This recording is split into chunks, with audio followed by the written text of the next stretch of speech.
Welcome back. ત્રિનેત્રમાં આગળ વધીએ તો ગંભીરા બ્રિજની ઘટનાને હજુ તો અઠવાડિયું પણ નથી થયું ત્યાં વધુ એક બ્રિજ ધરાશાયી થવાની ઘટના બની છે. આ ઘટના જૂનાગઢ જિલ્લામાંથી બની છે, જેમાં કેટલાક લોકો બ્રિજ સાથે નદીમાં તો પડ્યા, પરંતુ કુદરતે તેમના જીવ બચાવી લીધા. છતાં જવાબદાર અધિકારીઓ પોતાના બચાવમાં આ બ્રિજ ધરાશાયી ન થયો હોવાનું રટણ કરે છે, બોલો, અને બ્રિજને તોડવામાં આવ્યાના ખોટા દાવાઓ કરે છે. ત્યારે તેમના ખોખલા દાવાની કેવી રીતે પોલ ખુલી ગઈ જોઈ લો. આજકથી આંતરોલી જતો જે આ રસ્તો છે એની પર જે ઇરિગેશન દ્વારા બનાવેલું જે બ્રિજ છે એ તૂટ્યો નથી, પણ એને તોડવામાં આવ્યો છે.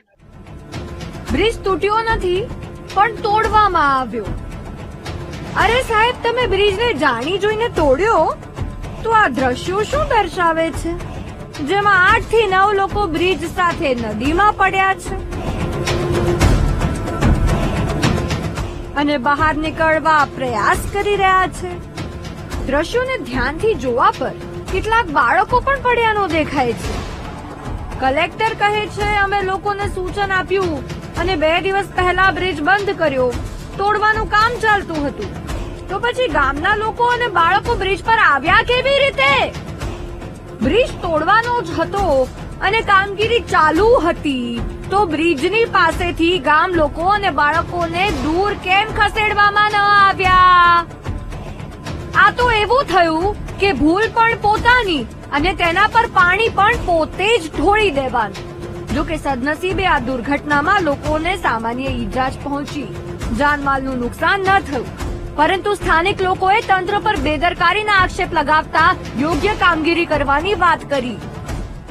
આ ડ્રાઈવર છે ને, આ લોકોએ ડ્રાઈવર અમને આપ્યું નથી, જાહેરનામું બહાર પાડેલું નથી, કોઈ જાતની જાણ કરેલી નથી. કેટલા ગામને અસર કરે છે? આથી 15 થી 20 ગામને અસર કરે છે. પછી અત્યારે હું તમને કહું કે શાળાની બસો બંધ છે, કોઈ અવારનવાર જઈ શકતા નથી.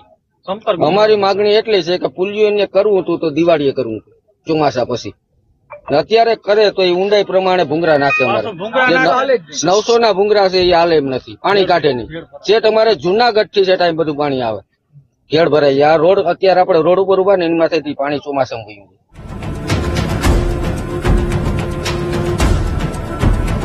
આપણે ત્યાં એવી કહેવત છે કે પૂર આવે તે પહેલા પાળ બાંધવી જોઈએ, કારણ કે પૂર આવ્યા પછી પાળ બાંધવામાં આવે તો તે ધોવાઈ જ જાય.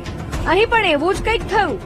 ગંભીરાની દુર્ઘટના પછી કલેક્ટર જાગ્યા કુંભકર્ણની નિંદ્રામાંથી અને હવે જર્જરિત બ્રિજોને તાત્કાલિક તોડી પોતાની ભૂલો છુપાવવાનો પ્રયાસ કરી રહ્યા છે.